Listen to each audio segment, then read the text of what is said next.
Mughal-e-Azam Hindi cinema के इतिहास की सबसे प्रतिष्ठित और भव्य फिल्मों में से एक है, जिसे 1960 में रिलीज किया गया था। के आसिफ द्वारा निर्देशित इस फिल्म ने अपनी भव्यता, शानदार अभिनय और अविस्मरणीय कहानी के साथ दर्शकों को मंत्रमुग्ध कर दिया। यह एक ऐतिहासिक प्रेम कहानी है जो मुगल बादशाह अकबर के बेटे सलीम, दिलीप कुमार और दरबारी नर्तकी अनारकली, मधुबाला के बीच के निषिद्ध प्रेम पर आधारित है। कहानी। फिल्म की कहानी मुगल साम्राज्य के दौर में सेट है, जहां सलीम और अनारकली का प्रेम बादशाह अकबर, पृथ्वीराज कपूर के विरोध का सामना करता है। अकबर अपने बेटे के इस प्रेम को स्वीकार नहीं करते, क्योंकि अनारकली एक सामान्य नर्तकी है और यह रिश्ता सामाजिक और शाही मर्यादाओं के खिलाफ है। सलीम अपने पिता के खिलाफ बगावत करता है, जिसके परिणामस्वरूप युद्ध और दुखद परिणाम सामने आते हैं। अनारकली का बलिदान और प्रेम की गहराई इस फिल्म को भावनात्मक रूप से प्रभावशाली बनाती है। कहानी में प्रेम, कर्तव्य और बलिदान का सुंदर मिश्रण है। निर्देशन और प्रस्तुति। के आसिफ का निर्देशन इस फिल्म का सबसे मजबूत पक्ष है। उन्होंने हर दृश्य को इतनी बारीकी से तैयार किया कि यह आज भी दर्शकों को आश्चर्यचकित करता है। शीश महल का सेट, जो प्यार किया तो डरना क्या गाने में दिखाया गया, उस समय की तकनीक के साथ एक चमत्कार था। सिनेमैटोग्राफी, कॉस्ट्यूम्स और सेट डिजाइन फिल्म को एक शाही और भव्य रूप देते हैं। फिल्म का संवाद, जो उर्दू में लिखा गया है, अत्यंत काव्यात्मक और प्रभावशाली है। अभिनय। पृथ्वीराज कपूर ने अकबर के रूप में एक शक्तिशाली और गरिमामय प्रदर्शन दिया। उनका किरदार एक सख्त लेकिन भावनात्मक रूप से जटिल पिता और सम्राट के रूप में उभरता है। दिलीप कुमार सलीम के रूप में प्रेम और विद्रोह के बीच संतुलन बनाते हुए शानदार हैं। उनकी अभिनय शैली गहरी और भावपूर्ण है। मधुबाला अनारकली के रूप में इस फिल्म की आत्मा हैं। उनकी सुंदरता, नृत्य और भावनात्मक गहराई ने इस किरदार को अमर बना दिया। सहायक कलाकार जैसे दुर्गा खोटे, जोधाबाई भी अपनी भूमिकाओं में प्रभावशाली हैं।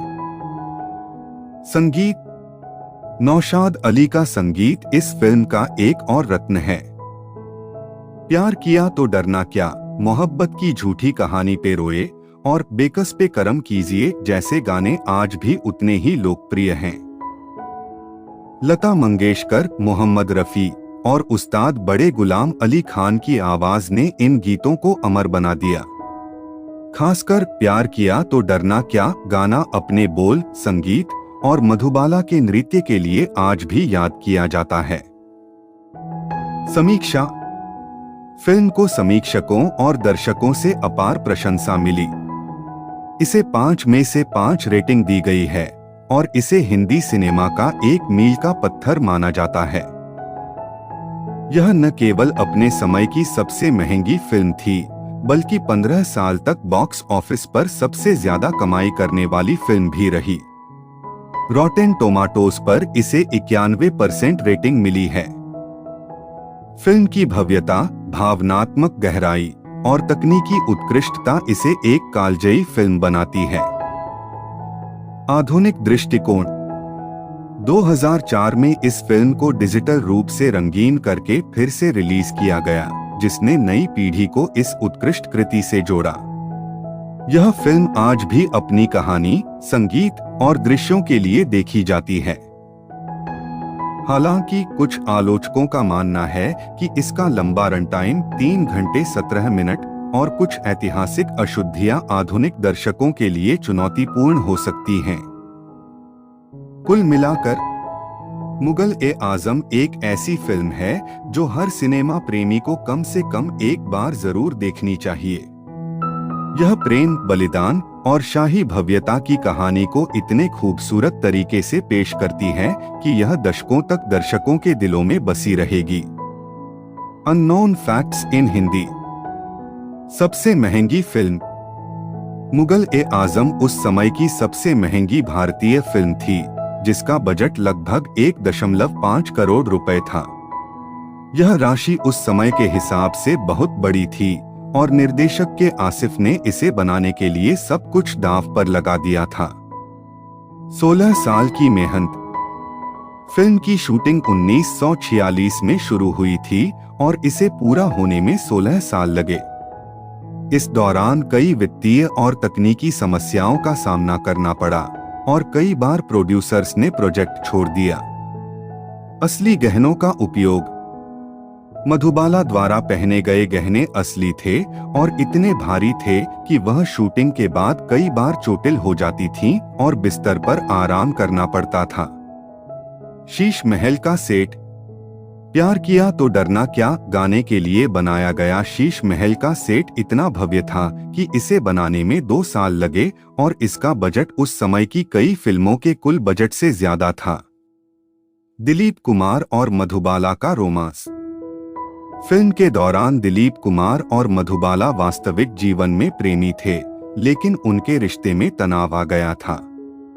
मधुबाला के पिता ने उनकी शादी को मंजूरी नहीं दी थी, जिसके कारण उनका रिश्ता टूट गया। फिर भी उनकी ऑन स्क्रीन केमिस्ट्री लाजवाब थी। 3 भाषाओं में शूटिंग। फिल्म को हिंदी, तमिल और अंग्रेजी में शूट किया गया था ताकि लिप मूवमेंट्स सही रहें। हालांकि तमिल संस्करण ज्यादा सफल नहीं हुआ और अंग्रेजी संस्करण रिलीज नहीं हुआ। पहली रंगीन री रिलीज। यह हिंदी सिनेमा की पहली ब्लैक एंड व्हाइट फिल्म थी, जिसे 2004 में डिजिटल रूप से रंगीन करके फिर से रिलीज किया गया। यह री रिलीज भी बहुत सफल रही। टिकटों की कीमत। उस समय टिकटों की कीमत 100 रुपए तक थी, जो सामान्य टिकट की कीमत 1.5 रुपए से बहुत ज्यादा थी। टिकटों में फिल्म की तस्वीरें और ट्रिविया शामिल थे, जो आज कलेक्टर्स आइटम बन चुके हैं। युद्ध दृश्यों की भव्यता। सलीम और अकबर के बीच युद्ध दृश्य में 2000 ऊंट, 4000 घोड़े और 8000 सैनिकों का उपयोग किया गया था, जिसमें भारतीय सेना के कुछ सैनिक भी शामिल थे। उस्ताद बड़े गुलाम अली खान की आवाज। फिल्म में तानसेन के किरदार के लिए उस्ताद बड़े गुलाम अली खान को गाने के लिए मनाया गया। उनकी फीस उस समय के किसी भी गायक से 50 गुना ज्यादा थी। ऐतिहासिक अशुद्धियां। फिल्म में कई ऐतिहासिक गलतियां हैं, जैसे कि अनारकली और सलीम की प्रेम कहानी का कोई ठोस ऐतिहासिक प्रमाण नहीं है। यह एक लोकप्रिय किंवदंती पर आधारित है। लता मंगेशकर का योगदान। लता मंगेशकर ने कहा कि प्यार किया तो डरना क्या गाना उनकी अपेक्षा से कहीं ज्यादा लोकप्रिय हुआ। लोग इस गाने को बार बार देखने थिएटर जाते थे और पर्दे पर सिक्के उछालते थे। प्रथम रिलीज की भीड़।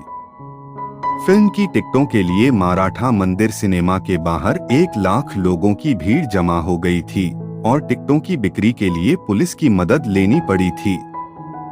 जोधाबाई का मिथक। फिल्म ने जोधाबाई के नाम को लोकप्रिय किया, लेकिन वास्तव में अकबर की पत्नी का नाम हरका बाई था, जिसे मरियम उज़ ज़मानी कहा जाता था। राष्ट्रीय और फिल्म फेयर पुरस्कार। फिल्म ने राष्ट्रीय पुरस्कार और 3 फिल्म फेयर पुरस्कार जीते, जिसमें सर्वश्रेष्ठ फिल्म का पुरस्कार भी शामिल था।